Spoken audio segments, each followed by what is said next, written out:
లూకా సువార్త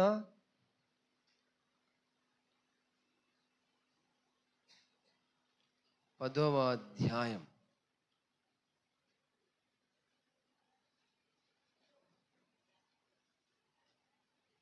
లూకా సువార్త 10వ అధ్యాయం 25 నుంచి 35 వరకు చదువుకుందాం. చదవండి. ఒకప్పుడు ధర్మశాస్త్ర ఉపదేశకుడు ఒకడు లేచి, బోధకుడా, నిత్య జీవానికి వారసుడు అవడానికి నేనేం చేయాలి అని అడిగాడు. ఆయనను శోధించుచు అడిగెను. అందుకాయన ధర్మశాస్త్రంలో ఏం వ్రాయబడింది, నీవేమి చదివావు అని అతను అడగగా అతడు నీ దేవుడైన ప్రభువును నీ పూర్ణ హృదయముతోను నీ పూర్ణ మనసుతోను నీ పూర్ణ శక్తితోను నీ పూర్ణ వివేకముతోను ప్రేమింపవలనని నిన్ను వలె నీ పొరుగువాణ్ణి ప్రేమింపవలననియు వ్రాయబడి ఉన్నదని చెప్పాను. అందుకైన నీవు సరిగా ఉత్తరమిచ్చితివి. అలాగు చేయుము, అప్పుడు జీవిస్తావని అతనితో చెప్పాడు. అయితే తాను నీతిమంతుడైనట్టు కనబరుచు కొనగోరి అతడు అవును గాని నా పొరుగువాడు ఎవడు అని యేసుని అడిగాడు. ఏమని అడిగాడంట? నా పొరుగువాడు ఎవడు అని యేసుని అడిగాడు. అందుకు యేసు అక్కడ పైన ఒక రాయి మాట, అతను నీతిమంతుడైనట్లు కనబరుచుకొనగోరి దేవుని అడిగాడు. ఏమని? నా పొరుగువాడు ఎవడు అని అడిగాడు. అందుకు యేసు ఇట్లా నేను ఒక మనుషుడు యెరూషలేము నుండి యెరికో పట్టణానికి దిగి వెళ్ళుచు దొంగల చేతిలో చిక్కున్నాడు. వారు అతని బట్టలు దోచుకొని అతని కొట్టి కొన ప్రాణముతో విడిచిపోయిరి. అప్పుడు ఒక యాజకుడు ఆ త్రోవను వెళ్ళుట తటస్థించెను. అతడు అతనిని చూచి ప్రక్కగా పోయెను. అలాగుననే లేవీయుడొకడు ఆ చోటికి వచ్చి చూచి ప్రక్కగా వెళ్ళిపోయాడు. అయితే ఒక సమరయుడు ప్రయాణమైపోవచ్చు అతడు పడి ఉన్న చోటికి వచ్చి అతని చూచి అతని మీద జాలిపడి దగ్గరకు వెళ్ళి నూనె ద్రాక్షారసమును పోసి అతని గాయములను కట్టి తన వాహనం మీద ఎక్కించి ఒక పూటకూలు వాని ఇంటికి తీసుకొని పోయి పరామర్శించి మరునాడతడు 2 దీనారములు తీసి ఆ పూటకూల వానికిచ్చి ఇతని పరామర్శించుము. ఇంకేమైనను ఖర్చు అయితే నేను మరలా వచ్చినప్పుడు అది తీర్చెదనని అతనితో చెప్పిపోయెను. తర్వాత దొంగల చేతులు చిక్కిన వానికి ఎవరు పొరుగువాడయ్యాడని మీకు తోస్తుంది అని అడిగాడు. కళ్ళు మూసుకున్నట్లయితే చిన్న ప్రార్థన చేసుకొని ముందుకు సాగిపోదాం. ప్రేంగల తండ్రి, నీ ఘనమైన శ్రేష్టమైన నీ ఉన్నతమైన నామానికి వందనాలు, స్తోత్రాలు. ఘనుడువు, శ్రేష్ఠుడు నాయనా, ఉన్నతుడు. ఇదిగో కొద్దిసేపు నీ లేఖనాలు ధ్యానం చేయడానికి నీ ఆత్మచేత నన్ను అభిషేకించండి. నన్ను సంపూర్తిగా మరుగు చేసి నీ ముఖ దర్శనం కనిపిస్తూ ఇక్కడ మాట్లాడండి. మాట్లాడేది నేను కాదు నాయనా, మీరు మాట్లాడండి. ఏ మంచి లేని వాడును నీ మంచితనము చేత, నీ నీతిని బట్టి, నీతిమంతుడిగా మార్చబడిన వాడను. దేవా, నన్ను జ్ఞాపకం తెచ్చుకోండి. నీ సన్నిధిలోని విరిచి కాల్చి నన్ను కనుమరుగు చేసి మీరు మాత్రమే ఇక్కడ కనపడుతూ మాట్లాడమని, నాతో నీ ప్రియబిడ్డలతో మీరు మాట్లాడమని, ప్రార్థన ఆలకించమని ప్రభువు యేసుక్రీస్తు వారి నామములో అడిగి వేడుకుంటున్నాను తండ్రి. ఆమేన్. ప్రియమైన దేవుని బిడ్డలారా, చూడండి ఇక్కడ అంటున్నాడు, ఎవరు పొడుగువాడు? ఆ ధర్మశాస్త్ర ఉపదేశకుడు అంటున్న మాట ఏందంట? ఎవరు పొరుగువాడు ఎవరు అంటే దేవుడు అంటున్నాడు, ఇదిగో ఒక మనుషుడు యెరూషలేము నుండి యెరికో పట్టణానికి దిగి వెళుతుండగా దొంగల చేతిలో చిక్కుకున్నాడు. చూడండి, ఎక్కడి నుంచి వెళ్తున్నాడంట ఈడు? చెప్పాలా? యెరూషలేము నుండి యెరికో పట్టణానికి ఏంది? బాగా చెప్పాలా? దిగి వెళ్ళుచున్నాడు. నోట్ దిస్ పాయింట్ ఎవరు అన్నారు? ఏం చేస్తున్నాడు? యెరూషలేము నుండి యెరికో పట్టణానికి దిగి వెళతా ఉన్నాడు. యెరూషలేము దేవుని యొక్క నివాస స్థలం. ఏంది యెరూషలేము? దేవుని యొక్క నివాస స్థలం. ఇదిగో కీర్తనలు 132వ అధ్యాయం 13 నుంచి 14 వరకు చదవండి. కీర్తనలు 132వ అధ్యాయం 13 నుంచి 14 వరకు. యెహోవా సియోనును ఏర్పరచుకొని ఉన్నాడు, దానికి నివాస స్థలముగా దాన్ని కోరుకొని ఉన్నాడు. ఇది నేను కోరిన స్థానము, ఇది నిత్యము నాకు విశ్రమ స్థానము.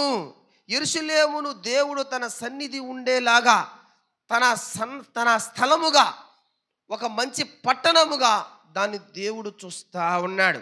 అంత మాత్రమే కాదు, యెషయా 2వ అధ్యాయం 3-4 వచనాల్లో ఈ మాట రాస్తున్నాడు. చదవండి. యెషయా 2వ అధ్యాయం 3-4 వచనాలు. అమ్మా మైక్ తీసుకోమ్మా.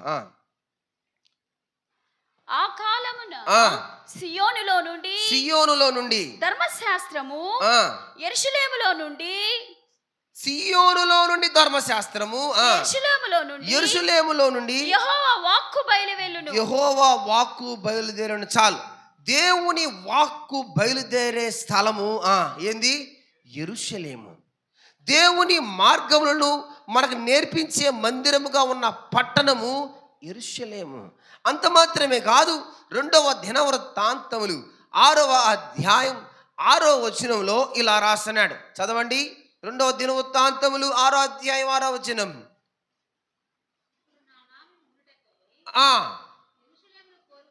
ఏందంట? ఇప్పుడు నా నామము ఉండుటకై యెరూషలేమును కోరుకుంటుని. దేన్ని కోరుకున్నాడంట? యెరూషలేములో ఏముందంట? దేవుని యొక్క పేరు. దేవుని పేరు స్థాపించుటకు ఎన్నుకున్న పట్టణము యెరూషలేము పట్టణం. అంత మాత్రమే కాదు, ప్రకటన 21వ అధ్యాయం 2వ వచనం ఒకసారి చూడండి. ప్రకటన 21వ అధ్యాయం 2వ వచనం. నేను నూతనమైన యెరూషలేము అను ఆ పరిశుద్ధ పట్టణము తన భర్త కొరకు అలంకరింపబడిన, అమ్మా, తన భర్తతో అలంకరింపబడిన పెళ్లి కుమార్తె వలె సిద్ధపడి పరలోకమందున్న దేవుని యొద్ద నుండి దిగివచ్చుట చూస్తున్నాను. అప్పుడు ఇదిగో, చాలమ్మా, యోహాను ఒక నగరము ఆకాశము నుండి దిగి రావడం చూస్తున్నాడు. అది ఎలా ఉందంటే, దేవుని కోసం అలంకరింపబడిన పెళ్లి కుమార్తెల సిద్ధపడిన పరలోకమందున్న దేవుని యొద్ద నుండి దిగివచ్చుట చూస్తున్నాను. అది ఎలా ఉందంటే, దాని నమూనా యెరూషలేములాగుందంట. ఎలా ఉందంట? యెరూషలేములాగుందంట. పరలోకము నుండి దిగి వచ్చే పట్టణము ఇక్కడ యోహానికి ఎలా కనపడుతుందంట? యెరూషలేము నమూనా లాగా కనపడుతుందట. అయితే ఈ వ్యక్తి ఎక్కడి నుంచి ఎక్కడ దిగిపోతున్నాడు? ఇప్పుడు యెరూషలేము నుండి యెరికోకు దిగిపోతున్నాడు. దేవుని యొక్క మందిరము నుండి, దేవుని మందిరము ఉండే పట్టణము నుండి ఎరుకోకు దిగిపోతున్నాడు. దేవుని యొక్క సన్నిధి నుండి ఎరుకోకు దిగిపోతున్నాడు. దేవుని యొక్క వాక్కు బయలుదేరే పట్టణము నుండి ఎరుకోకు దిగిపోతున్నాడు. యోహాను చూస్తున్న ఆకాశంలో ఒక నగరం కిందకు వస్తూ ఉంది. అది ఎలా ఉందంటే, దేవుని కోసం అలంకరించబడిన పెళ్లి కుమార్తెల సిద్ధపడి పరలోకమందున దేవుని యొద్ద నుండి దిగి వస్తున్న ఆ పట్టణము ఎలా కనపడుతుందంటే యెరూషలేములాగా కనపడుతుంది. అలాంటి పట్టణము నుండి ఈ వ్యక్తి ఎక్కడికి పోతున్నాడు? దిగి ఎరుకోకపోతున్నాడు. అందుకనే కీర్తనలో, యాత్రా కీర్తనలో 122వ అధ్యాయం 6వ వచనంలో అంటాడు, యెరూషలేము క్షేమం కోసం మీరు ప్రార్థన చేయండి, యెరూషలేమును ప్రేమించువారు వర్ధిల్లుతారు. చూడండి ఆ మాట. క్షేమము కోసం ప్రార్థన చేయండి. యెరూషలేమా, నిన్ను ప్రేమించువారు వర్ధిల్లుతారు. యెరూషలేము దేవుని యొక్క ఎన్నిక. యెరూషలేములో దేవుని సన్నిధి ఉంది. ఇది దేవుని రాజ్యమునకు పోలికగా ఉంది. ఇది శాశ్వత శాంతికి చిహ్నంగా కనిపిస్తూ ఉంది. ప్రజల హృదయాల్లో ఆయన రాజ్యానికి సూచనగా కనిపిస్తున్న పట్టణం ఏదైనా ఉందంటే ఏందది? యెరూషలేము.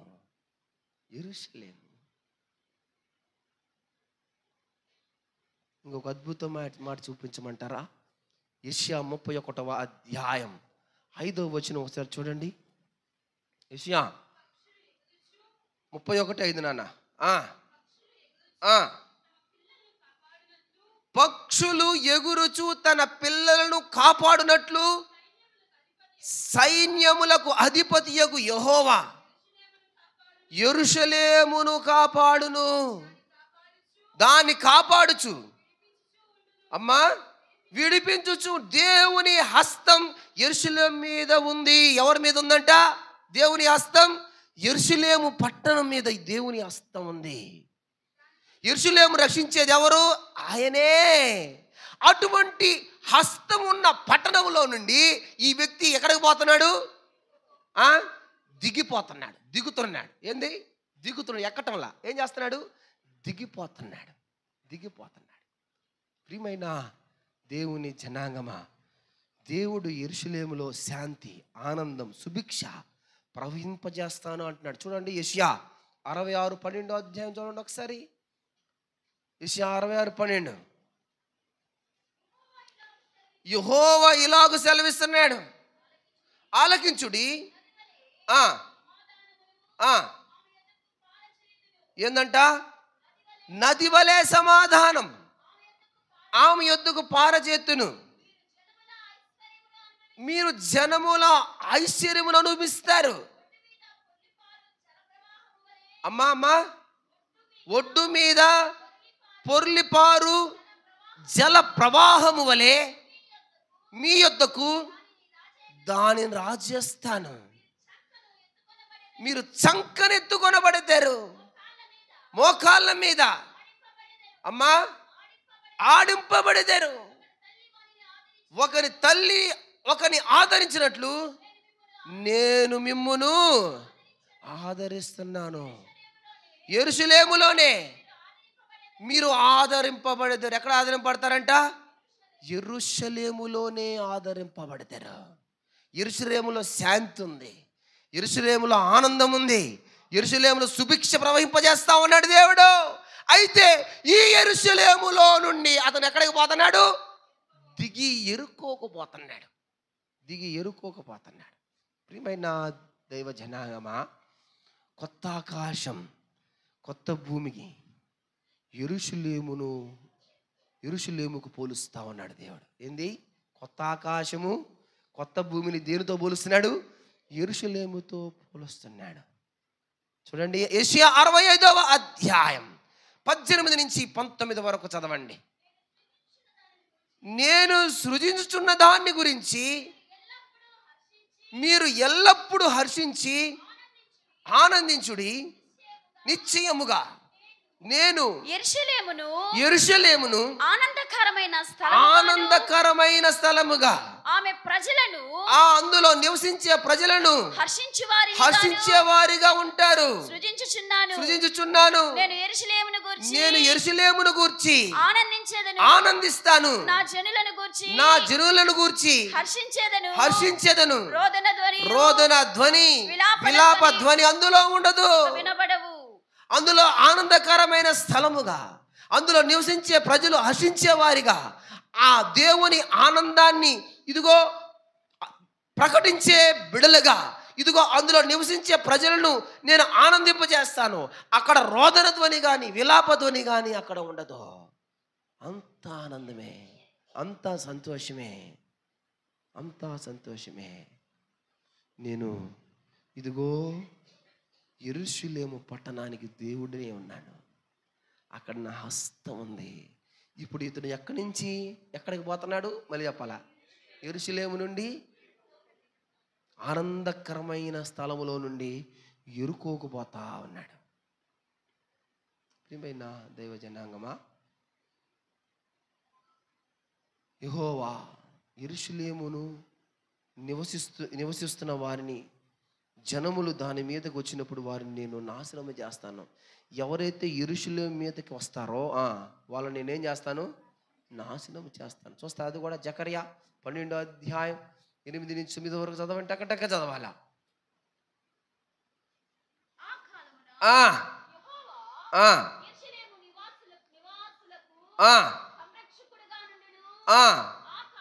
ఆ కాలమున శక్తిహీనులు ఎలా ఉంటారంట? దావీదు సంతతి వారు దేవుని వంటి వారు గాను, జనుల దృష్టికి జనులు దేవుని దృష్టికి ఎలా అంట? యెహోవా దూతల్లాగా. యెహోవా యెరూషలేము నివాసులను కాపాడుతాడు. ఇదిగో యెహోవా సర్వభూమి మీదుగా, జకర్యా 14:9 నుంచి 16 చదవదులేండి. యెహోవా సర్వభూమి మీద రాజుగా ఉంటాడు. ఇదిగో అన్ని జనములను యెహోవా ఇదిగో ఆరాధించుటకు యెరూషలేములకు వస్తారు. అన్య జనులు, అనేక మంది జనాలు యెరూషలేములో ఆరాధించడానికి వస్తారు. అరే, ఆరాధనకు కేంద్రంగా కనిపిస్తూ ఉంది యెరూషలేము. ఆరాధనకు కేంద్రంగా కనిపిస్తూ ఉంది. ఇదిగో ఇంకొక మాట చూస్తారా యెరూషలేము గురించి? ప్రకటన 21వ అధ్యాయం 10 నుంచి 11 జాగ్రత్తగా చదవండి. చదివే బిడ్డలు. ఆత్మవశుడునై ఉన్న నన్ను ఎత్తైన గొప్ప పర్వతము మీదికి కొనిపోయి యెరూషలేము అను పరిశుద్ధ పట్టణము దేవుని మహిమ గలదై దేవుని యొద్ద నుండి, చాలు, దేవుడు నివసించిన నిత్యమైన నగరాన్ని యెరూషలేము నగరముతో పోలుస్తున్నాడు. ఏంది? దేవుడు నివసించిన నిత్యమైన నగరాన్ని దేంతో పోలుస్తున్నాడు? యెరూషలేములతో పోలుస్తున్నాడు. దేవుడు యెరూషలేము గురించి ఇచ్చిన ప్రవచనాల్లో 3 దశలుగా నెరవేరుతా ఉన్నాయి. ఒకటి, ప్రాచీన కాలంలో దావీదు సొలొమోను కాలంలో మహిమ. ప్రాచీన కాలంలో దావీదు ఉన్నప్పుడు, లేకపోతే సొలొమోను ఉన్నప్పుడు ఆ కాలంలో మహిమ.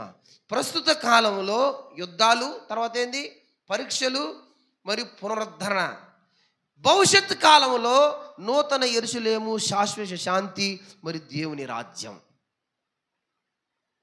ఇవి నెరవేర్చబడతా ఉన్నాయి. ఆల్రెడీ దావీదు సొలొమోను కాలంలో దేవుని మహిమనింది. ప్రస్తుత కాలంలో యెరూషలేము పట్టణం మీదకి ఏమున్నాయి? ఏం జరుగుతున్నాయి?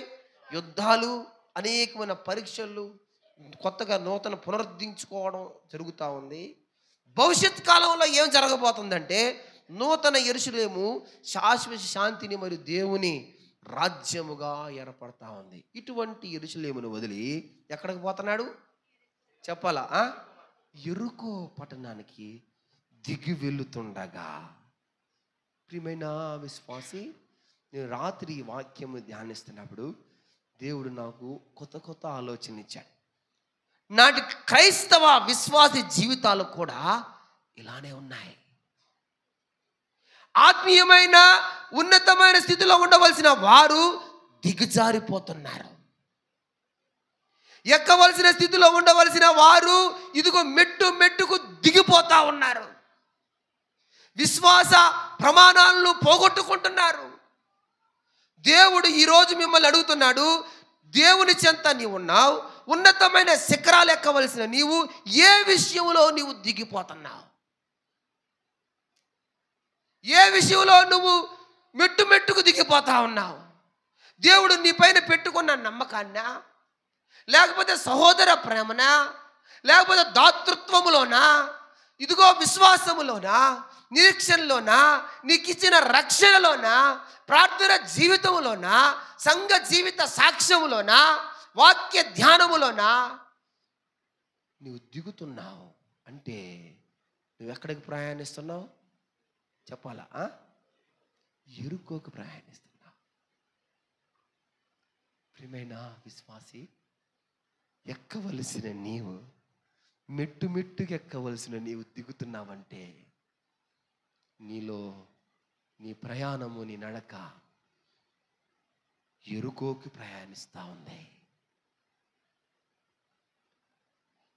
ఇప్పుడు దాకా నువ్వు యెరూషలేము పట్టణము గురించి చూసావు, ఒక్కసారి ఎరుకో గురించి చూద్దామా? చూడండి, యెహోషువ 2వ అధ్యాయం 1 నుంచి 3 వరకు చదవండి. యెహోషువ 2వ అధ్యాయం 1 నుంచి 3 వరకు. నూను కుమారుడైన యెహోషువ, జాగ్రత్తగా వినండి, వేగుల వారైన 2 మనుషులను పిలిపించి మీరు పోయి ఆ దేశమును ముఖ్యముగా యెరికోను చూడుడని వారితో చెప్పి, అమ్మా షిద్దీమునొద్ద నుండి వారి రహస్యముగా పంపెను. వారు వెళ్ళి అమ్మా రాహాబను వేశ్య ఇంట చేరి దేశమును వేగు చూచుటకు అమ్మా ఇశ్రాయేలు యొద్ద నుండి మనుషులు రాత్రి వేళ అక్కడకు వచ్చిరండి. అక్కడికి యెరికోకు వచ్చిరని రాజునకు వర్తమానము వచ్చెను.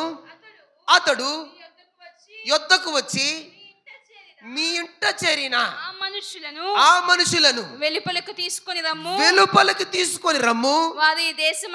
వారు ఈ దేశమంతటిని వేగు చూచుటకై వచ్చిరని చెప్పుటకు రాహాబునొద్దకు మనుషులను పంపగా చాలు. వేగు చూడ్డానికి యెహోషువ 2 పంపాడు, యెరికోను చూడ్డానికి పంపారు. వీళ్ళు యెరికోకి వెళ్ళారు. అక్కడ వెళ్ళి ఎవరి దగ్గరికి వెళ్ళారు? రాహాబు దగ్గరికి వెళ్ళారు. బాగా వినండి నా మాటలు, శ్రద్ధగా వినండి, తర్వాత మీకు ఒక క్వశ్చన్ పడుతుంది. వెళ్ళిన తర్వాత ఈ విషయము యెరికో రాజుకు తెలిసింది.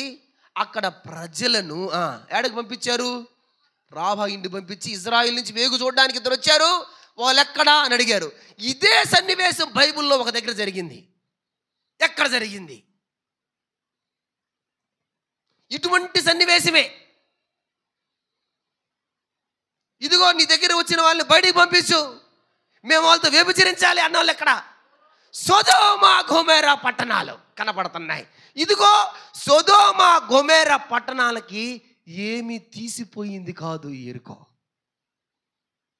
సొదొమ గొమొర్రా పట్టణం ఎలాంటిదో ఇది కూడా అలాంటిదే.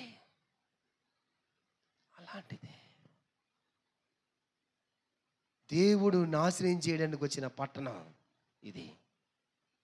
శపించబడినది. పాపం, వ్యభిచారం, వాయావరసలు లేవు. మనుషులు పురుషులతో, స్త్రీలతో బహు భయంకరంగా ఉంది ఇది. శపించబడిన ఇదిగో దేవుని స్వరము ఇదిగో వినపడుతున్న మారని పట్టణంగా కనపడతా ఉంది ఈ సొదొమ గొమొర్రా. యెరికో కూడా అలాంటిదే. ఇది కూడా శపితమైనదే. దీన్ని ఎవరు శపించారు తెలుసా? దేవుడే దీన్ని శపించాడు. చూడండి, యెహోషువ 6వ అధ్యాయం 17వ వచనంలో కనపడతా ఉంది. యెహోషువ 6:17 టక చదవాలి. పట్టణమును అమ్మా ఈ పట్టణమును మీకు అప్పగించుచున్నాడు. ఈ పట్టణము దీనిలో ఉన్న యావత్తును యెహోవా వలన శపింపబడెను. చాలు నాకు ఈ మాట చాలు. ఏందంట? ఈ పట్టణములో ఉన్న యావత్తు ఏందంట? పట్టణంలో ఉన్న యావత్తు ఏందంట? ఎవరి వల్ల శపించబడిందంట? యెహోవా వలన శపితమైపోయిన పట్టణం యెరికో పట్టణం. అబ్బా, ఎంత భయంకరమైన పట్టణం! దేవుని చేత దీని ప్రాకారాలు కూల్చబడ్డాయి. అందుకని అంటున్నాడు చూడండి, యెహోషువ 6:20 చదవండి ఒక మాట. 20 నుంచి 26 వరకు చదవమని టక. అమ్మా యెహోషువ 6:20 నుంచి 26 వరకు.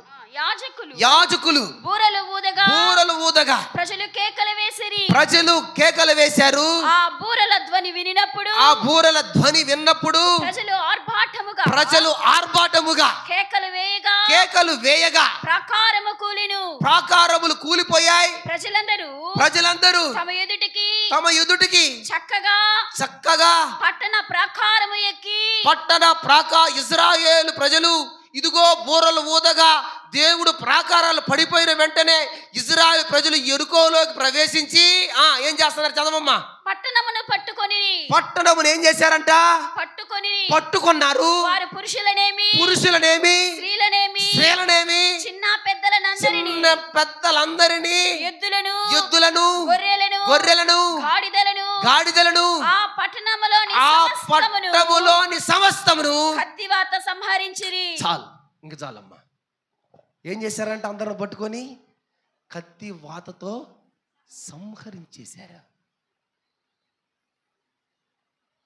ప్రియమైన దేవుని బిడ్డలారా, 26 వచనం చదువమ్మా. ఆ కాలమున యెహోషువ అమ్మా జనుల చేత శపథము చేయించి వారికి ఇలాగ ఆజ్ఞ ఇచ్చాడు. ఏమని? ఎవడు యెరికో పట్టణాన్ని మళ్ళీ కట్టిస్తాడో యెహోవా దృష్టికి ఏం చేస్తాడంట? మళ్ళీ కానీ యెరికో పట్టణాన్ని ఎవరైనా కడితే వాడు ఏమైపోతాడంట? శాపగ్రస్తుడు అవుతాడు. చాలమ్మా చూడండి. వాడు దాని పునాది వేయగా వాని జ్యేష్ఠ కుమారుడు చచ్చిపోతాడు. దాని తలుపులను నిలువనెత్తగా వాడు కనిష్ట కుమారుడు చచ్చిపోతాడు. ఇది ఎవరంటే యెహోషువ అంటున్నాడు ఈ మాట. దీన్ని మళ్ళీ ప్రారంభించినాడు ఒక ఆయన. చూడండి 1 రాజులు 16వ అధ్యాయం 34వ వచనంలో ఈ మాట రాస్తున్నాడు. చదవాలి టక.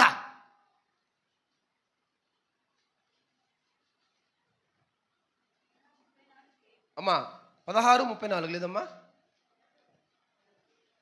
1 రాజులమ్మా. అది బెతేలీయుడైన హియ్యేలు యెరికో పట్టణాన్ని కట్టించాడు.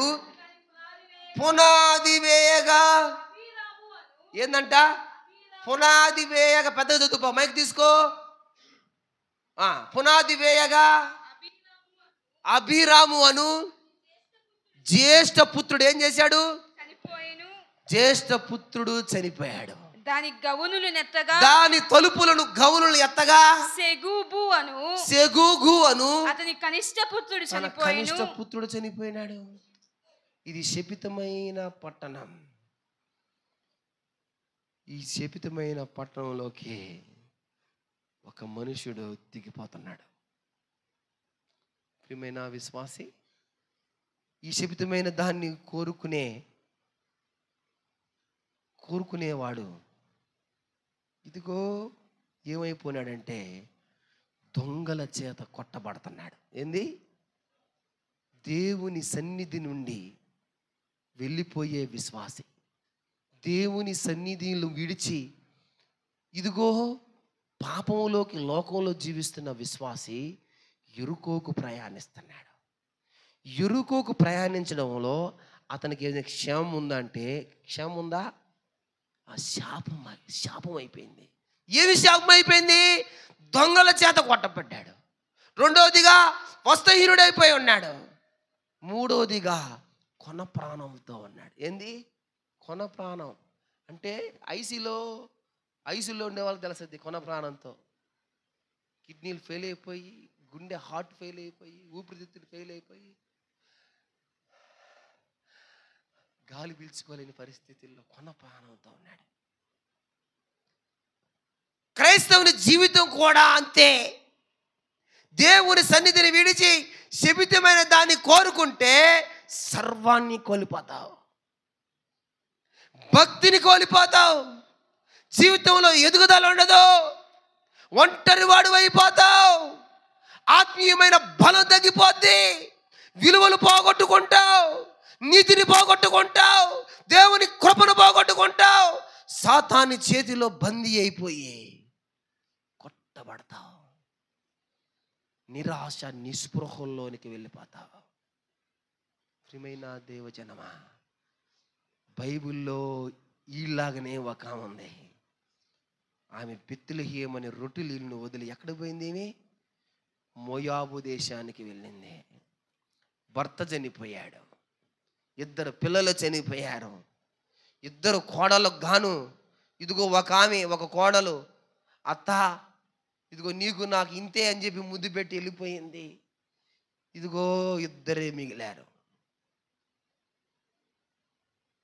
భర్త చనిపోయినాడు, 2 కుమారులు చచ్చిపోయినారు, ఉన్న కోడలు వెళ్ళిపోయింది, ఇంకొక కోడలే మిగిలింది.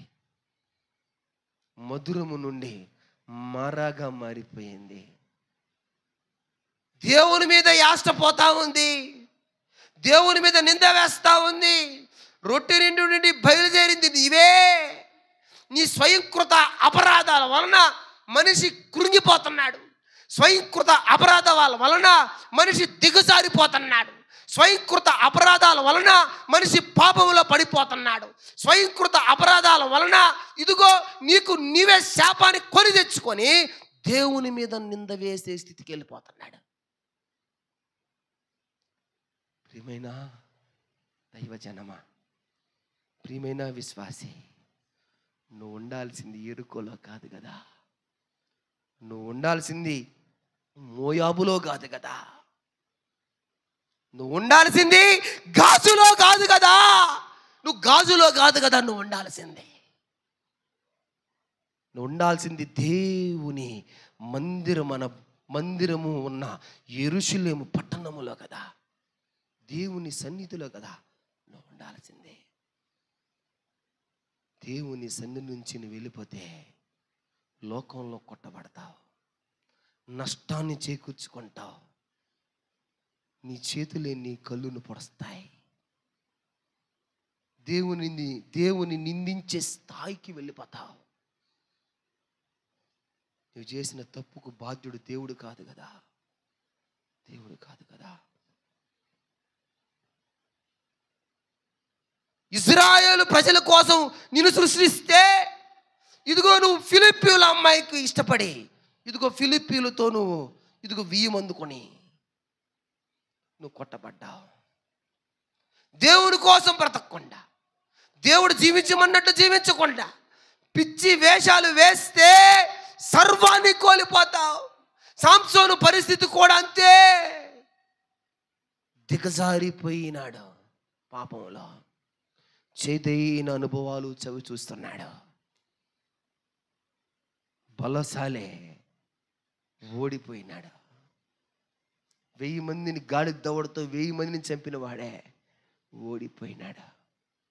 సింహాన్ని చీల్చిన వాడే ఓడిపోయినాడు. కారణం ఏం తెలుసా? దిగజారిపోవడం వల్లే. ఇదిగో ఈ లూకా సువార్త 10వ అధ్యాయం 30వ వచనంలో చూడండి అతని పరిస్థితి ఎలా ఉందో. అమ్మా మరునాడు అతడు, అమ్మా ఒక్క నిమిషం, అతడు కొన ప్రాణంతో 30 వచ్చిన ఒక మనుషుడు యెరూషలేము నుండి యెరికో పట్టణానికి దిగిపోతుండగా దొంగల చేతులు చిక్కున్నాడు. వారు అతనికి ఏమి లేవంట, బట్టలు లేవు, అతనికి ఒళ్ళంతా గాయాలైపోయినాయి. ఇదిగో ఉన్నదంతా పోగొట్టుకున్నాడు, కొట్టబడి కొన ప్రాణంతో ఉన్నాడు. ఎప్పుడు చనిపోతాడో తెలియని పరిస్థితి. అనుకోకుండా ఆ దారిని ఎవరు పోతున్నారు? ఎవరు పోయారు ఆ దారిన? యాజకుడు పోయినాడు. వెళుతూ అతను చూచి ఏమైపోయాడంట, పక్కకు వెళ్ళిపోయినాడు. ఇదిగో యాజకుడు ఆ మార్గాన్ని వెళ్ళాడు. వెళ్ళిన తర్వాత ఏం చేశాడు? అతన్ని చూశాడా చూడలేదా? చూశాడు. చూచి ఏం చేశాడు? పక్కకి వెళ్ళిపోయినాడు. తర్వాత చదువమ్మా. లేవీయుడు కూడా ఆ చోటకు వచ్చి చూచి పక్కకి వెళ్ళిపోయాడు. యాజకుడు వెళ్ళిపోయినాడు, లేవీయుడు వెళ్ళిపోయినాడు. బైబిల్ ప్రకారం యాజకుడు లేవీయులు ఇద్దరు దేవుని సేవ చేసేవారే, కానీ వాళ్ళ పాత్రలు, వాళ్ళ బాధ్యతలు, వాళ్ళ స్థానాలు వేరు. లేవీయులు అనగా లేవీ గోత్రానికి చెందినవారు, యాకోబు కుమారుల్లో ఒకడు. ఇదిగో ఆదికాండం 29:34 రాయబడ్డది అన్నమాట. చదవండి ఒకసారి. ఆదికాండం 29వ అధ్యాయం 34వ వచనం. మళ్ళా గర్భవతి అయి కుమారుని కని ఈసారి నా పెనిమిటి హత్తుకొని ఉండెను,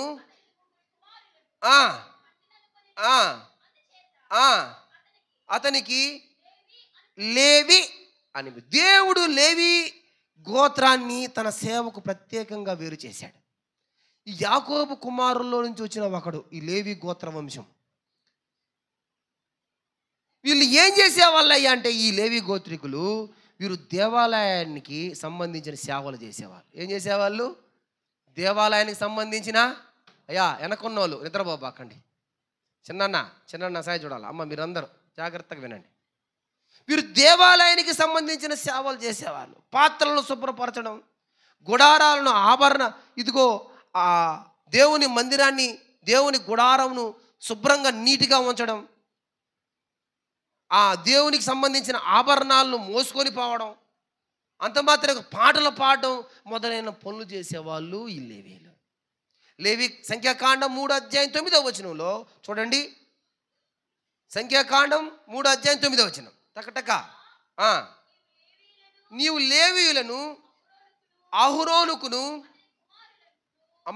అతని కుమారులకును, ఈ లేవీయులు ఎవరంటే యాజకుడైన అహరోనుకు తన కుమారులకు అప్పగించుకున్నవారు, అప్పగింపబడిన వారు ఎవరు? లేవీయులు. వీళ్ళు ఏం చేసేవాళ్ళంటే మందిరాన్ని శుభ్రం చేసేవాళ్ళు, దేవుని యొక్క వస్తువులను శుభ్రంగా కడిగేవాళ్ళు, మందిరాన్ని నీటిగా ఉంచేవాళ్ళు, పాటలు పాడేవాళ్ళు. వీళ్ళు యాకోబు యొక్క కుమారు సంతతికి సంబంధించిన వారు ఈ లేవీయులు. ఈ లేవీయుడు దేవునితోనే జీవించేవాళ్ళు, దేవునితోనే బ్రతికేవాళ్ళు, దేవుని ఆరాధించేవాళ్ళు. ఇదిగో అయితే వీళ్ళు ఆ అహరోనుకు తన కుమారులకు అప్పగింపబడిన గోత్రం ఏదైనా ఉందంటే లేవీ గోత్రం. ఈ లేవీయుడు పోతున్నాడు కానీ చూచి ఏం చేశాడంట, పక్కకి వెళ్ళిపోయినాడు. పట్టించుకోవాలా?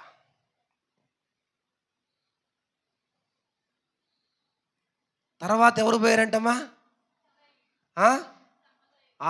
యాజకుడు పోయినాడు కదా. యాజకుడు కూడా లేవి గోత్రానికి చెందిన వారే, కానీ అహరోను సంతతికి పుట్టిన వారు ఈ యాజకులు పని ఏంటి అంటే దేవుని సన్నిధిలో బలి అర్పించడం, పాప క్షమాపణ కోరే బలులు చెల్లించడం,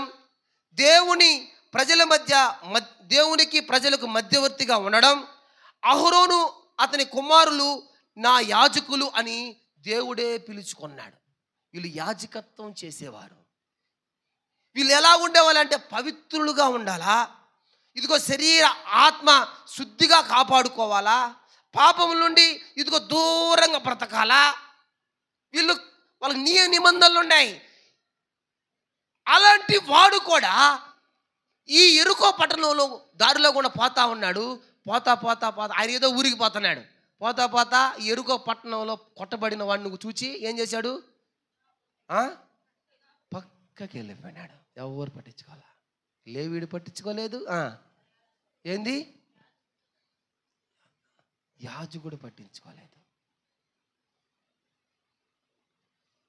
తర్వాత ఎవరు పోయారంటమ్మా? సమరయుడు.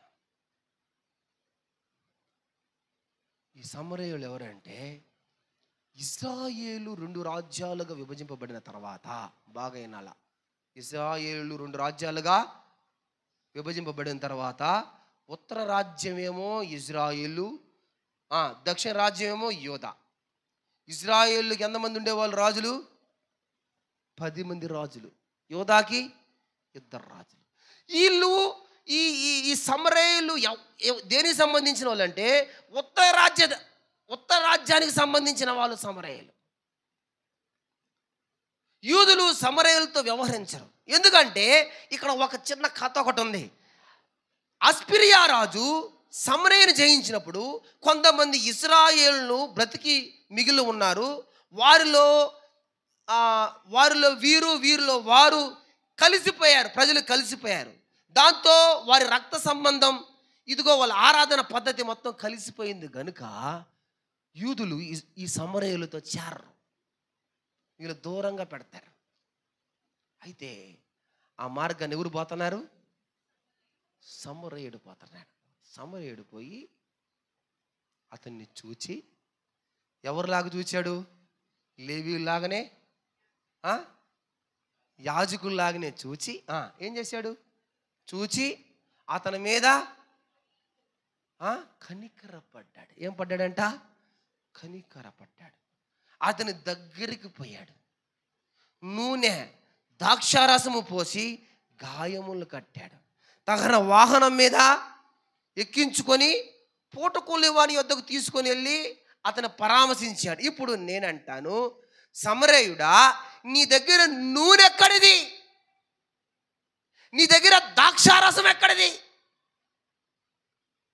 నీ దగ్గర కట్టులు కట్టడానికి గుడ్డలు ఎక్కడి? నీవు కూడా లేవీళ్ళలాగే పోతా ఉన్నావు. నీవు కూడా యాజకుల్లాగానే పోతా ఉన్నావు. నీవు కూడా ఇదిగో ఆ కొట్టబడిన వాడి మార్గంలో పోతా ఉన్నావు. కానీ నీ దగ్గర నూనె ఉంది. ఏముంది నీ దగ్గర? ఏముంది? ద్రాక్షరసం ఉంది. ఎక్కడిది? ప్రియమైన దేవుని బిడ్డలారా, నూనె పవిత్రాత్మను సూచిస్తూ ఉంది. హల్లెలూయా. నూనె అభిషేకము, శక్తిని, పవిత్రతను సూచిస్తూ ఉంది. కీర్తన 23 అధ్యాయం 5వ వచనం ఒకసారి చదవండి. కీర్తన 23 అధ్యాయం 5వ వచనం. టకటక.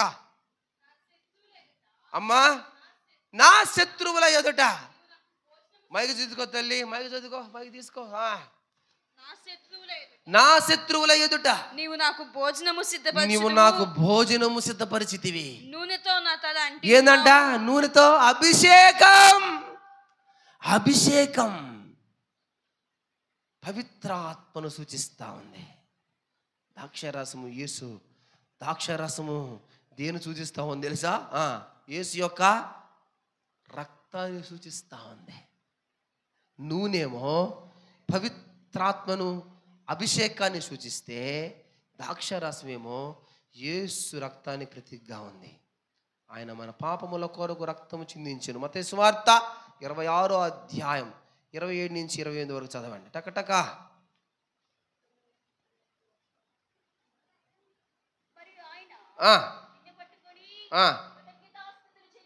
కృతజ్ఞతాస్తుతులు చెల్లించి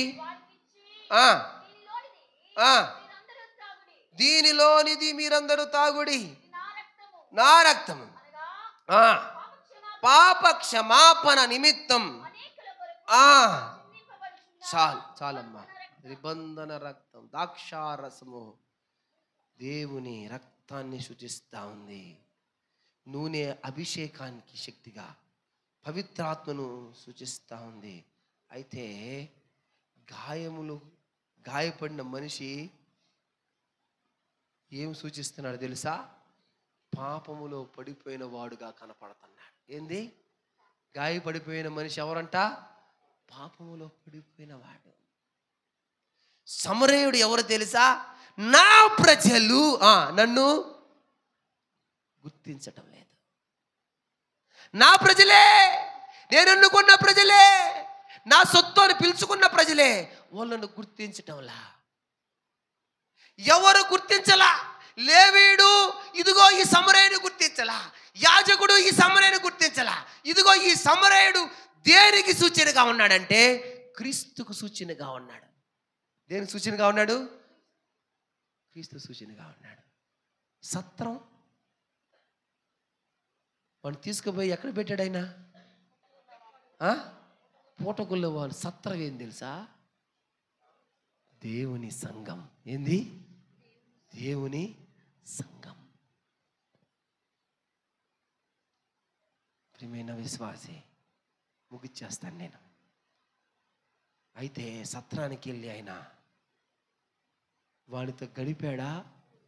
వెంటనే వాడు వదిలిపెట్టి వెళ్ళిపోయాడా? చెప్పాలా? వాడితో గడిపాడా? గుడ్ సమ్రై వానితో గడిపాడా? వెంటనే వదిలిపెట్టి వెళ్ళిపోయాడా? ఎప్పుడు దాకా గడిపాడు? రాత్రిరంతా నోటీస్ పాయింట్ ఎవరు అన్నారు? రాత్రిరంతా వానితో గడిపాడు. గడిపి ఉదయాన్నే పోతూ ఏం చేశాడు? చెప్పాలా? ఎన్నమ్మా? పెద్దగా మైక్లో చదవాలా ఆ మాట. మైక్లో చదువు అన్నమాట. మరునాడు అతడు 2 దేనారములు తీసి. ఎన్ని దేనారాలు? 2 దేనారాలు. దేవుడు చెప్తున్నాడు, ప్రణయ్ రాసుకో, 2 దేనారాలు. 2 దేనారు. 2 దేనారాలు అంటే 4000 సంవత్సరాలు. ఏంది? 2 దేనారాలు అంటే 4000 సంవత్సరాలు. ఆదాము నుండి అబ్రహాముకు 2000 సంవత్సరాలు 1 దేనారం అయిపోయింది. అబ్రహాము నుండి క్రీస్తుకు 2000 సంవత్సరాలు 2 దేనారాలు అయిపోయినాయి. క్రీస్తు నుండి ఇప్పటి వరకు 3 దేనారాలు అయిపోయినాయి. 6000 సంవత్సరాలు అయిపోయింది. 7000 సంవత్సరం. దేవుని సంపూర్ణ సంఖ్య ఏది? 7. లెక్క చూసుకోవడానికి వస్తున్నాడు. దేనికి వస్తున్నాడు? సంఘాన్ని లెక్క చూస్తాడు. ఇదిగో కొట్టబడిన, గాయములతో కట్టబడిన క్రైస్తవుని, విశ్వాసిని ఇదిగో లెక్క చూస్తాడు. లేవీయుని లెక్క చూస్తాడు. యాజకుని లెక్క చూస్తాడు. అన్నుల లెక్క చూస్తాడు. దేవునితో జీవిస్తూ దిగిపోయి ఎరుకోకపోతున్న ప్రతి విశ్వాసిని లెక్క చూస్తాడు. వాడితో అంటున్నాడు, ఈ 2 దేనాలు తీసుకో, నేను మళ్ళీ వస్తా. మళ్ళీ వచ్చి ఏం చేస్తాను? మీకు ఇవ్వాల్సింటే మీకు ఇస్తా. లెక్క చూసుకుందాం.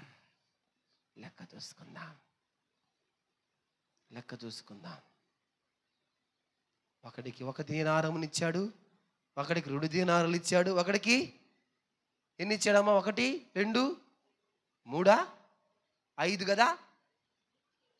5 లెక్క చూసుకోవడానికి వస్తున్నాడు. వీళ్ళకి ఎన్ని దేనారాలు ఇచ్చాడు? 2 దేనారాలు అయిపోయినాయి. మళ్ళీ చెప్తున్నా, అయ్యా వెనకరు నిద్రపోబు నాశాయ చూడండి. ఇది ఆదాము నుండి అబ్రహాముకు 2000 సంవత్సరాలు 1 దేనారం అయిపోయింది.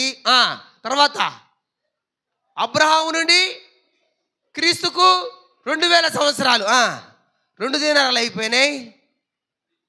క్రీస్తు నుండి ఇప్పటికీ 2000 సంవత్సరాలు 6000 సంవత్సరాలు అయిపోయినాయి. 3 దేనారాలు అయిపోయినాయి. వస్తున్నాడు. ఇది 7000 సంవత్సరం. వస్తున్నాడు ఆయన. సంఘాన్ని లెక్క అడుగుతాడు. ఇదిగో యాజకుని లెక్క అడుగుతాడు. దేవుని సేవ చేస్తున్న ప్రతి యాజకునికి లెక్క, సంఘానికి లెక్క, ఇదిగో సంఘ పరిచర్య చేస్తున్న ప్రతి ఒక్కరికి లెక్క, విశ్వాసికి లెక్క, అన్యులకు లెక్క. ఆయన దగ్గర లెక్కల చిట్టి ఉంది, పొద్దుల చిట్టి ఉంది. ఆయన దగ్గర లెక్క ఉంది. వస్తున్నాడు. అమ్మా, నువ్వు జాగ్రత్త పడకపోతే, ఈ కుటుంబాన్ని సరి చేసుకోకపోతే, నువ్వు బాగుపడకపోతే, ఇదిగో ఒకసారి నువ్వు కొట్టబడ్డావు. ఇదిగో తన ప్రియకుమారుడైన యేసుక్రీస్తు వారిని పంపించి నీ కట్లు కట్టాడు. నిన్ను ఆయన పవిత్రమైన పుణ్యరక్తంలో కడిగి నిన్ను తన సొత్తుగా తన జనాంగ చేసుకొని నీ ముద్రించాడు. నువ్వు నా బిడ్డవని. నువ్వు మళ్ళీ దొంగల చేత కొట్టబడితే, నువ్వు మళ్ళీ పాపంలోకి వెళ్ళిపోతే, ఇదిగో ఇదిగో ఇదిగో ఆయన లెక్క చూడడానికి వస్తాడు.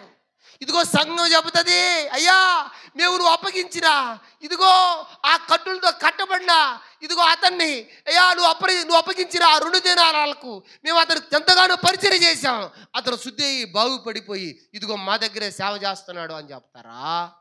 లేకపోతే అయ్యా అతను మళ్ళీ దిగిపోతున్నాడు, దేవుడు లెక్క అడుగుతాడు.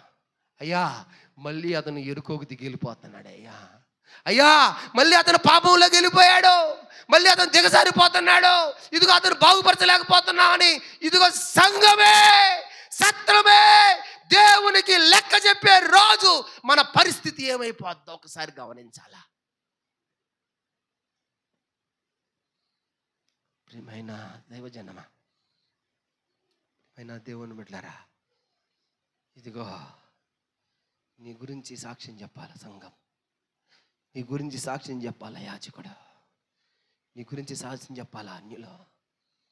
నువ్వు మళ్ళీ కట్టబడిన తర్వాత, నూనెతో అభిషేకింపబడిన తర్వాత, ఇదిగో ఆయన రక్తంలో ఆయన శరీరంలో పాలు భాగస్తులు అయినప్పటికీ ఇదో నువ్వు ఉండవలసిన యెరూషలేములో ఉండకుండా, దేవుని సన్నిధిలో ఉండకుండా, దేవుని వాక్కు బయలుదేరే మందిరంలో ఉండకుండా, దేవుని హస్తము నిలిచే యెరూషలేము పట్టణములో దేవుని సన్నిధానంలో ఉండకుండా మళ్ళీ నువ్వు మెట్లు దిగిపోతుంటే నీకు లెక్క ఉంది, నీకు లెక్క ఉంది, నీకు లెక్క ఉంది. గుర్తుపెట్టుకో.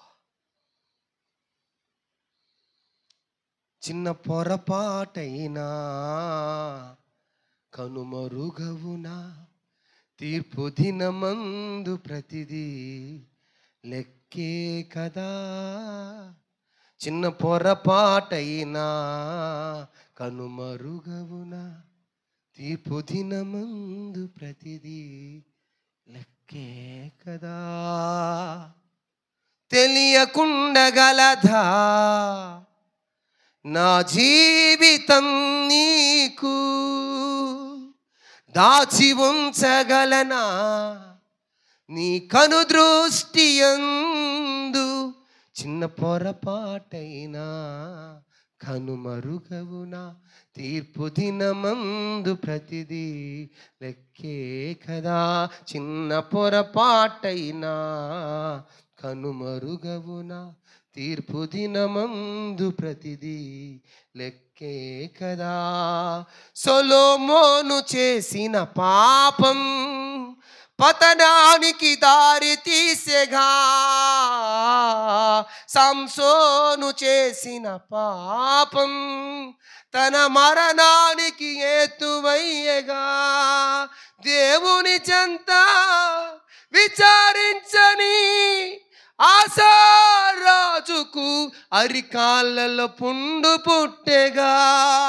దేవుని చెంత విచారించని ఆసారాజుకు అరికాళ్ళలో పుండు పుట్టెగా, అరికాళ్ళలో పుండు పుట్టెగా.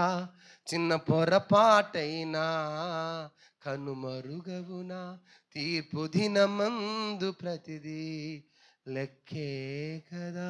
ప్రియమైన విశ్వాసే, ఇదిగో ఆయన అంటున్నాడు, చదవండి ఒక మాట. నిర్గమకాండం 19వ అధ్యాయం 10వ వచనంలో ఈ మాట రాస్తున్నాడు. యెహోవా మోషేతో, నీవు ప్రజల యొద్దకు వెళ్ళి, ఎక్కడికి పోవాలంట? ప్రజల యొద్దకు వెళ్ళి. మోషే ఎక్కడికి పోవాలంట? ప్రజల యొద్దకు. మోషే ఎక్కడికి పోవాలంటమ్మా? ప్రజల యొద్దకు. అయ్యా మోషే ఎక్కడికి పోవాలంట? ప్రజల యొద్దకు పోయి. నేడును రేపును. నిర్గమకాండం 19వ అధ్యాయం 10వ వచనం. నేడును రేపును.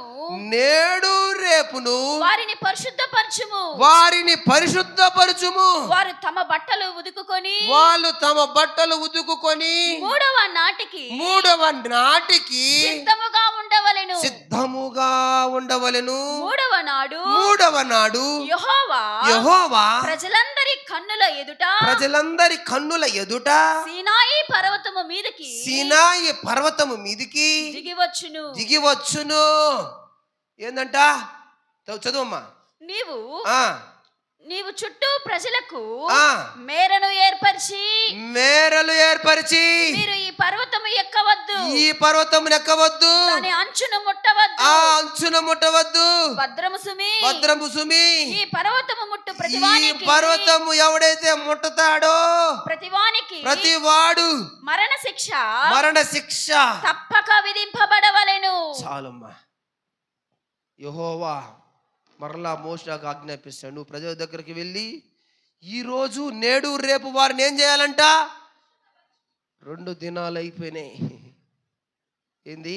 నేడు రేపు 2 దినాలు, 2 దీనారాలు అయిపోయినాయి. 2 దినాలు కూడా అయిపోయినాయి. వాళ్ళు ఏం చేయాలంట? వారిని ఏం చేయాలంట? పరిశుద్ధపరచు. వారు బట్టలు ఏం చేయాలంట? ఉతుక్కోమని చెప్పు. ఇప్పుడు నేను అంటున్నా, వాళ్ళని దేవుడు చెప్తున్నాడు ఏం చేయాలంట? పరిశుద్ధపరచు. ఏం చేయాలా? వాళ్ళ బట్టలు ఏం చేయాలా అంటే బట్టలు ఏమేమి ఉన్నాయి అని అర్థం? మురికిగా ఉన్నాయి. ఎలా ఉన్నాయి? మురికి పట్టుకొని ఉంది. బట్ట పట్టుకుంటే మురికి అంటుకుంటా ఉంది. బట్ట పట్టుకుంటే ఏముంది? మురికి. హృదయం అంతా గబ్బు పట్టిపోయి ఉంది. మనిషి అంతా గబ్బు పట్టిపోయి ఉన్నాడు, మురికి పట్టిపోయి ఉన్నాడు. వానికి చెప్పు, పరిశుద్ధంగా ఉండమన్నా, హెచ్చరిస్తున్నా. వాని ఆత్మీయ బట్టలు ఉతుక్కోమని చెప్పి హెచ్చరిస్తున్నా. నేను వస్తున్నా. నేడు రేపు 2 రోజులు అయిపోయినాయి. 3వ దినములో ఉన్నాడు ఆయన. హల్లెలూయా, హల్లెలూయా. ఎప్పుడైనా రావచ్చా? జాగ్రత్త పడు. సరి చేసుకో. దేవుడు సరి చేసుకోమంటున్నాడు. పూటకుళ్ళు వాడిని సత్రం వదిలిపెట్టి ఇదిగో ఒకరోజు రాత్రంతా వాడితో గడిపి వాడు యోగక్షేమాలు కనుక్కొని మళ్ళీ వెళ్ళిపోతూ రైట్ ఉంటాను బాయ్ అన్లా. ఏమన్నాడు? నేను మళ్ళీ వస్తాను. యెషయా గ్రంథములో ఆయన నేను వస్తాను అని చెప్పాడు. వచ్చాడు. ఇదిగో క్రొత్త నిబంధన లోకాలో నేను వస్తాను, మళ్ళీ తిరిగి వస్తాను అని చెప్తున్నాడు. మళ్ళీ ఆయన వస్తున్నాడు. ఆయన ఈసారి పసిబాలుడు గాను ఇదిగో బాలయేసుకు గాను పుట్టినరోజులు మనం చేసుకోవడానికి రాడు ఈసారి కదా.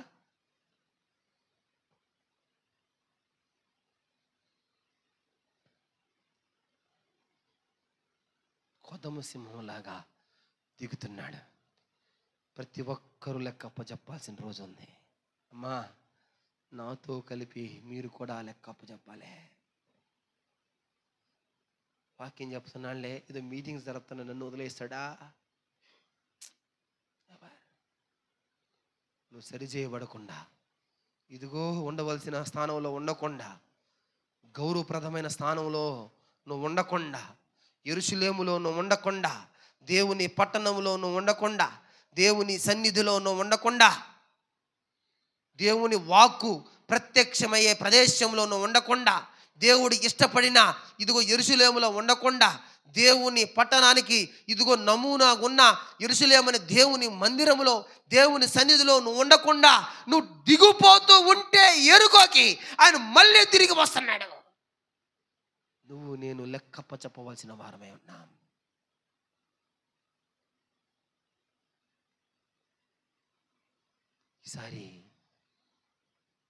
ఈసారి మీకు మళ్ళీ నేను వచ్చి చదువుతారా మాట ఒకసారమ్మా? లూకా సువార్త 10వ అధ్యాయం 30వ వచనం చదవండి.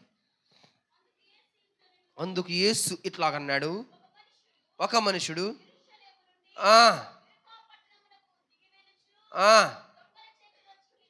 అమ్మ ఆ యాజకుడు లేవీయుడు అయిపోయిన తర్వాత సత్రములో చేర్చిన తన కానీ చదువు అమ్మ.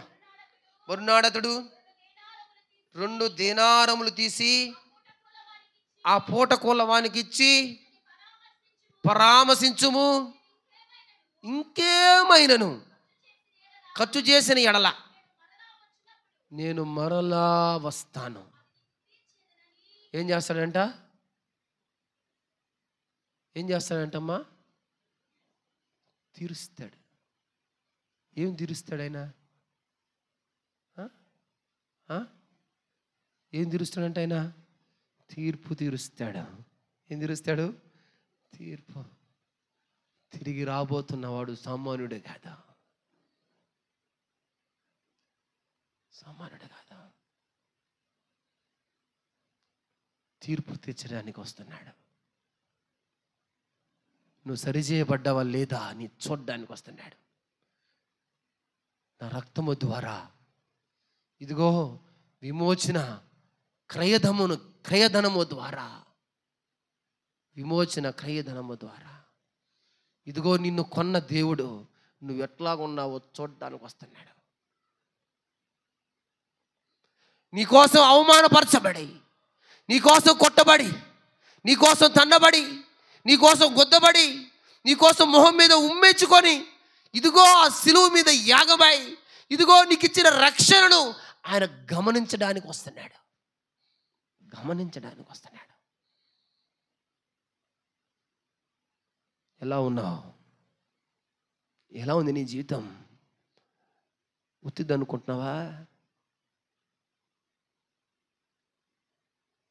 యెషయా మొద్దు నుండి ఏం పుట్టింది? దాని వేరు అంకురములు ఎదిగి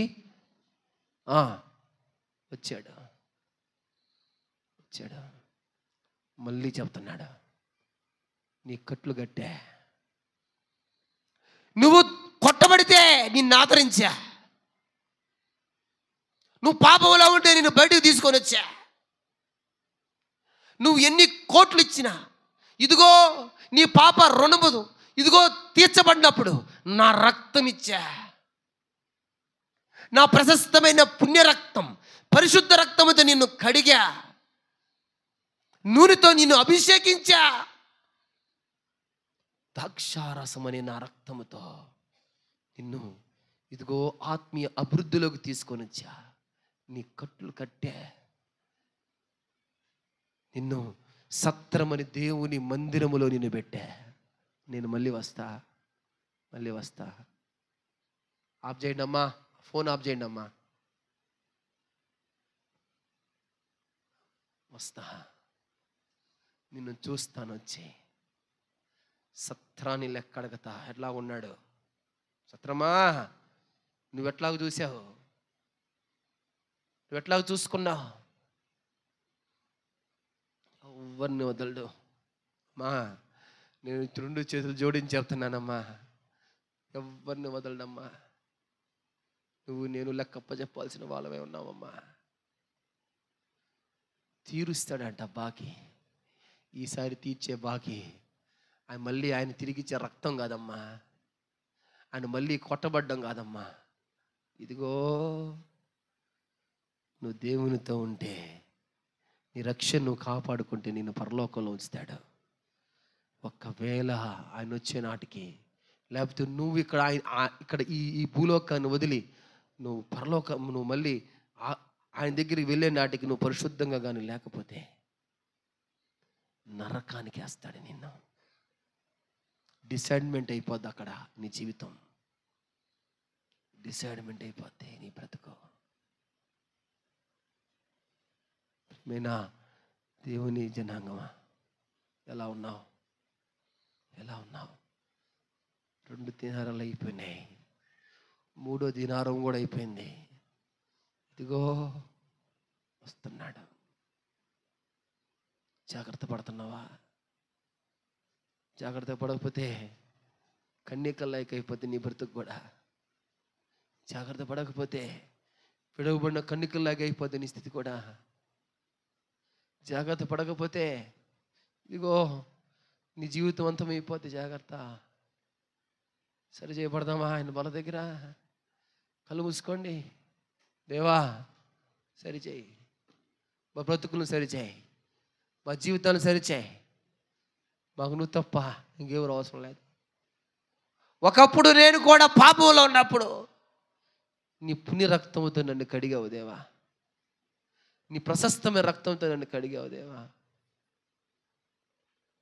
నీవు నా సొత్తు అన్నావు, నేనంటే నీకు ఇష్టమన్నావు.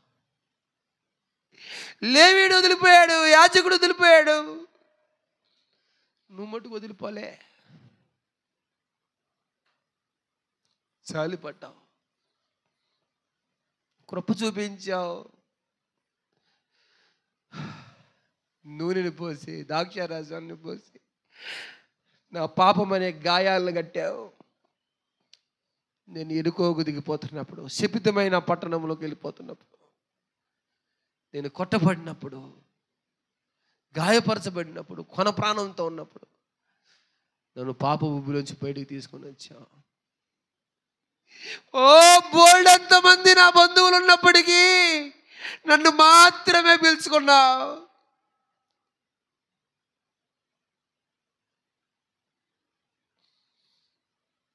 ఇంకా నా బంధువులు, నా చెల్లెలు, నా అక్కలు, నా అన్నలు, నా తమ్ముళ్ళందరూ లోకంలో ఉన్నప్పటికీ నన్ను మాత్రమే ప్రత్యేకించుకున్నా. అంత ప్రేమ నీదయ్యా.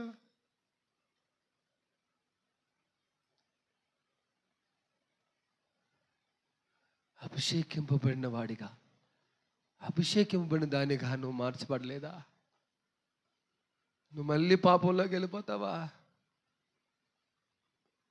ఈసారి ఆయన కరుణతో, జాలితో వాణ్ణి చూచి ఆయన వాని మీద జాలిపడి, ఈసారి జాలిపడడం ఉండదు. ఈసారి నీ వైపు చూడడం కూడా ఉండదు, తల తిప్పుకోవడమే. ఆయన నేను చూడకుండా, నీ పక్కనే ఉండి నేను చూడకుండా తల తిప్పుకుంటే నీ పరిస్థితి ఏంది? నేను చూసి చూడనట్టు అని వెళ్ళిపోతే నీ పరిస్థితి ఏంది? నిన్ను కాదు అంటే నీ పరిస్థితి ఏంది? నువ్వు నాకు వద్దు అంటే నీ పరిస్థితి ఏంది? నువ్వు నాకు అవసరం లేదు అంటే నీ పరిస్థితి ఏంది?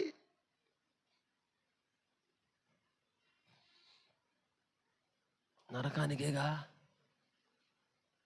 సరిచేయబడదాం, సరిచేయబడదాం, మార్చబడదాం, ఆయన పాదాల దగ్గర పానార్పణముగా పోయబడదాం. అందరు కళ్ళు మూసుకుంటే ఆరాధనలోకి సాగిపోదాం.